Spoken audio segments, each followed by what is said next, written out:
I had plans. And then I abandoned them. Can you give me any clues? Do you not talk? Where's the point? You're mad. I'm so excited to be talking to you guys. I mean, I adore the show. I've been doing like a whole rewatch of all 18 seasons now, which is wild that you've done 18 in 10 years. That feels like an awful lot in like, you know, a TV landscape where it takes 3 years to make one season. Yeah, insane. Yeah. It does seem odd. Yeah, I think we can't think about it too much. We were on Seth Meyers yesterday, and the producer there was saying he came over to watch it being filmed, and he couldn't believe how small the team was. So I think that's probably the key. We're quite nimble. Yeah, and 10 years is a long time to be doing anything. And obviously, you know, the cast is rotating through every season. But for you two, you're the only real constant in this thing. So after 10 years, how do you kind of keep it fresh for yourselves? Does it help that there's new people sort of every season? Oh, yeah, definitely. Because the dynamic between the five is never what we expect, never predictable. And, we are reacting. Obviously, Alex and the team film the videos in advance, obviously, so they've got some measure of the people. But then once they're in the studio, they never behave in the way we expect.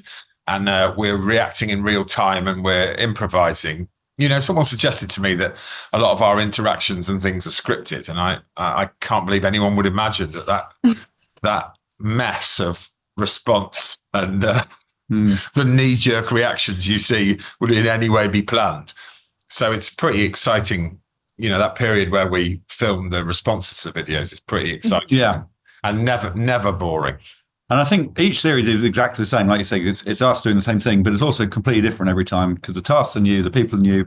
And we go to one different location each time as well, which personally makes a difference to me. So we're not always in that house. Yeah. But it's reassuring. Well, it's nice to have a thing in your life that is constant for now, you know. Yeah. Yeah. And I know there's a history of, and I'm not sure how much this applies to you, Alex, but I know some of the international versions of the show have kind of nicked tasks that you've done, and maybe there's some similarities between the international ones that you've brought over to the original. Is there ever any discussion of with between you and the team sort of internationally, like, hey, can we nick this thing, or just because it's all under the same umbrella, is it kind of all free range? Yeah, it's a weird sort of agreement that we can all do anything and we can absolutely use each other's ideas. I quite like, occasionally we've used like something from New Zealand thinking it'll be interesting to see how the Brits do it compared to them.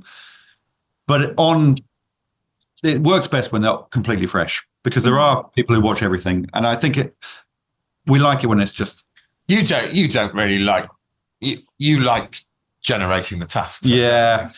But I'm always amazed when they send over the tasks they're going to do, because I get to see what they're going to do, and they send this big list, and quite often I'm annoyed that I haven't thought of them. That's a good one. Now I can't do it because they've done it. But yeah, it's odd. Some people's brains, you go, that's just like my brain, but it's in Portugal, so that's weird. Yeah, I guess it takes a certain type of person to be. You like it, don't you? You enjoy it. Weirdly, he enjoys the process of coming up with this stuff. Yeah, I really do. Yeah.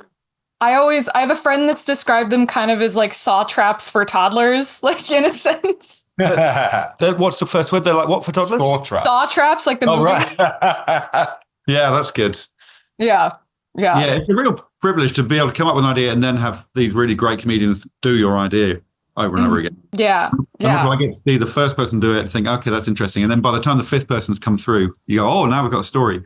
Yeah. And I know over the course of 10 years, obviously, we've gotten to a point where some of the comedians that have been on know you two. You know, I think always of like Ed Gamble or Rod Gilbert or John Robbins, or they know people who have done the show before. So when someone like that arrives sort of to the show, does that change the dynamic at all? Or does it kind of, especially for you, Alex, kind of motivate you to be like, oh, you think you know what you're getting into, but, you know, this is a whole different game than what you expect? It's funny that. So we had this guy called Martin Lewis at New Year, who's not a comedian, but he's he had his team try to gamify the show, and they gave him all this package of how to win Taskmaster, and it completely failed. It said, just make sure you look under the table, do all this stuff, and we completely were one step ahead. So yeah, it is a bit of a challenge if they know the show well, but it always surprises me. There's always a couple of people who've never seen a second of it, which I like best, to be honest. I like it when they don't know it. Yeah.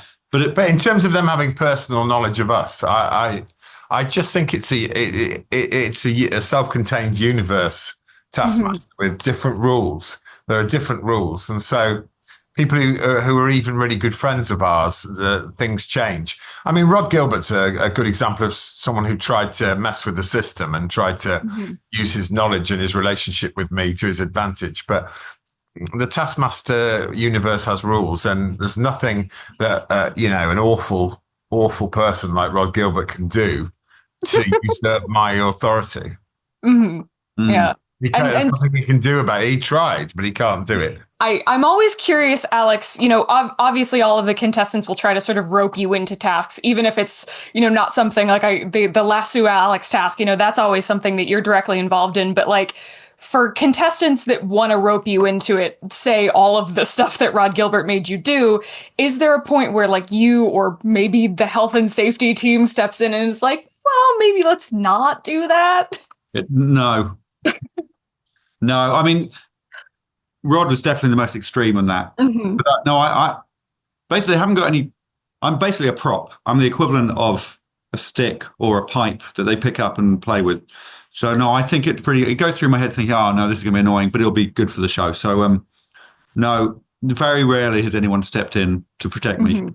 I've said in a few interviews, but it's worth getting on record over here that Alex is someone who, if you ask him to do something, will always say yes, and it's a very endearing quality that extends beyond the boundaries of the show.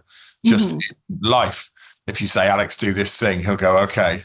It's really fascinating and will almost certainly result in his death one day. Yeah. I will say sometimes watching it, I'm a little afraid for your safety and your sanity, but you are the ones coming up with these things. So yeah. There was a sort of semi-mythical thing. I did get very injured in one task, but we're not allowed to show the footage or talk about it. Oh no. That was 3 years ago now.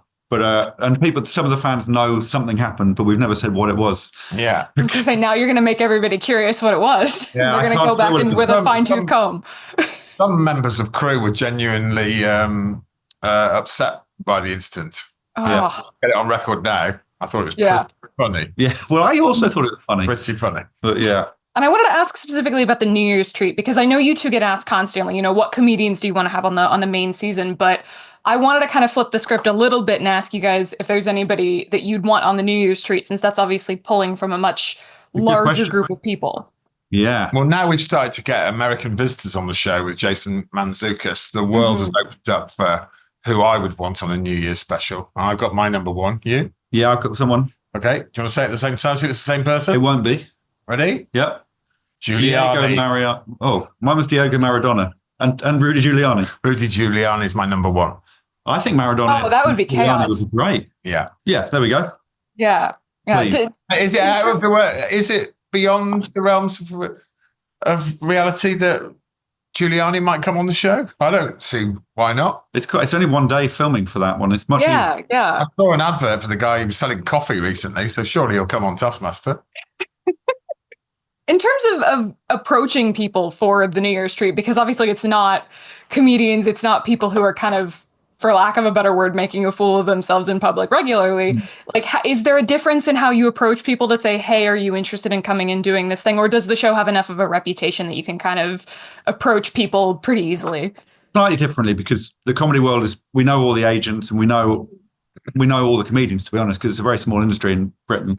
So yeah, there's more of you have to approach it via a talent booker, but people often come to us. So Martin came to us and we go, oh, you'd be perfect. Yeah, it's a slightly different process. You have to tiptoe around it a bit. And we try to avoid having people who are kind of on the merry-go-round of publicity. We don't want people who are trying to sell an album. We kind of want just interesting people. But I love on that show that you already think you know them. And it turns out you were completely wrong. Like when you have someone like this footballer, David James, this year, he is not your standard footballer. He's got a really interesting brain. And that's the sort of person we want. And I think I think that chasing people is not ideal. I think it's better that people discover the show a little bit and then get curious themselves, so that they come to it in a more open. I don't know. Yeah, I don't know. My cameras let me down, but you know what I mean. Yeah. And I have one last question for the both of you, and it's kind of silly because what is Taskmaster if not, making a fool of yourself kind of publicly? But if I told you that I was going to add a Taskmaster tattoo to this sleeve, how would you feel generally about that? I'm very positive about that. I feel very upbeat, but I would just ask this: if it shows us, if it's a visualization of our faces, there's a portrait artist in Central Park, and he should be nothing to do with it. Yeah. Do you want to see? I could show you. Do you want to see our portrait that we had done? Yes, please. That's my plea to you: is if it's going to be our faces, make it someone better than this. Are you looking for it as well? Yeah. I sent it to my mother this morning, and she simply replied, "Absolutely rubbish." That's so funny. My wife said just the word terrible. Yeah. I'm going to find it. I'm going to find it. We're going to find it. Sorry for this delay. You stay where you are. Oh, it's worth it. We're not very good. Yeah, I've got it. I've got it. Well done. Oh, I've got a better version of it. But that's it'll do, won't it? Oh, mother of God. I don't know what okay. Yeah, that's a thing that exists. So. Yeah. Okay. Yeah. I promise it will look nothing like that. The message is find good artists.